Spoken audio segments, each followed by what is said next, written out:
Welcome to the Plumbing Gurus. My name is Karsten. On this channel, we strive to save you money and keep you informed on all the proper plumbing practices. We are on an on-site edition today. We were out in the country. Our contractor built his wife, this a beautiful greenhouse. A little intense, but it's pretty sweet. They wanted to put a heater in there so they can still grow their plants in the winter. So let's just go in there and check out what we did here. They built so actually first we'll start with the gas line outside. So we ran an underground gas line from the house. There's the meter over there. We ran it underground and it comes all the way over here. We thought we'd keep it on the outside, exterior, so it didn't have to be on the inside as little as possible. So it runs around the outside and then it pops in from the back side.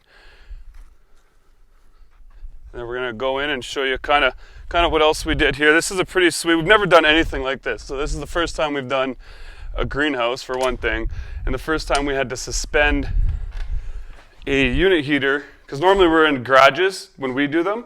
So this is the first for us. So we took 1.5 inch unistrut and we took beam clamps to hang down. We used ready rod, and then the unistrut, we suspended the unistrut down from what we could hang off of. So there's this kind of support here, and then we got this support over here, and they're at different elevations, so we had to just cut longer rods. So we suspended it down, and then instead of hanging the unit heater from above like we usually do, we actually just sat it right on top, and then we bolted it down with the unistrut. I don't actually know what they're called, but they sit inside the unistrut and they bolt right down into it. So we used washers and bolts, and it's fully secured to that unistrut. It's not going anywhere. So it's pretty sweet little system. We think it looks pretty good. It's pretty much dead center of this whole space. The guy's pretty particular about, things looking as good as possible, so we made sure it's dead center. He wanted it as high as possible, so we went with that. This particular unit, it's called a Beacon Morris.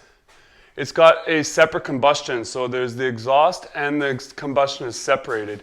So we brought in a cold air and we insulated it. We peeled back the sock a little bit because we don't want it too close to that Z vent. It's got to be within a 1 inch from combustibles. So we've done that. The gas line you can see here, watch out, you're going to get wet. There's still wet paint here. Gas line that we talked about, it came from outside in. We put a nice little split ring hanger to this beam, went up, and then we just put a valve on and then an appliance connector, a 12-inch appliance connector. We prefer to use those for not only for vibration, but it allows it to be the union, and it allows for kind of like movement when the thing's shaking a bit. It'll help with vibrations. And then when we vent it, biggest thing is following the manufacturer instructions, which we've done.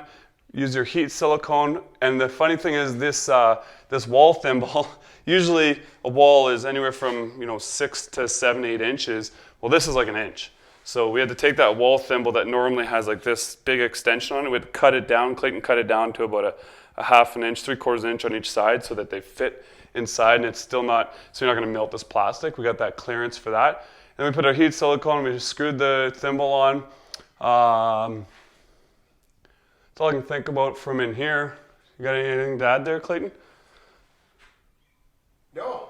I think she... pretty basic. Yeah. It's still just a normal... For it to hang it in this situation here, but...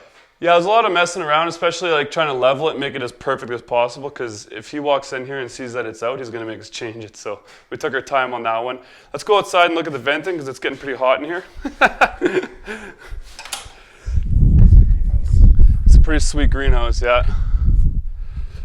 Pretty sweet view we have. Yeah, not bad. It's actually, yesterday it was like a low of -2 degrees Celsius. Today's like 15 degrees. Kind of wish I was golfing, but here we are. So we put a fresh air intake, the boot there. It's got a nice screen there so birds and whatnot can't fly in. We've siliconed the outside. We've made sure that's nice and airtight seal. Again, we've put the red silicone is heat silicone. That's kind of a code thing. We have to use that for the Z vent because it gets so hot. And then we've just screwed that wall thimble. We've siliconed everything from outside so everything stays waterproof, so nothing leaks inside. And the nice thing with the Z vent, it's all gasketed. It's just gear clamps, and it's pretty easy to work with. Pretty pricey stuff, but we kind of have to use it. We have to use it for sidewall here. And then you just got your termination tee, and that's basically it. Oh, hey kitties. Little kitty cats. They're here for the rats, or the mice. They're not quite there yet, but anyways, that's our greenhouse uni heater. I don't know if you have any questions, or maybe there's a way you could have done this differently, because this is the first time we've done something like this. Let us know what you think about what we've done here, and if you have any questions, please let us know.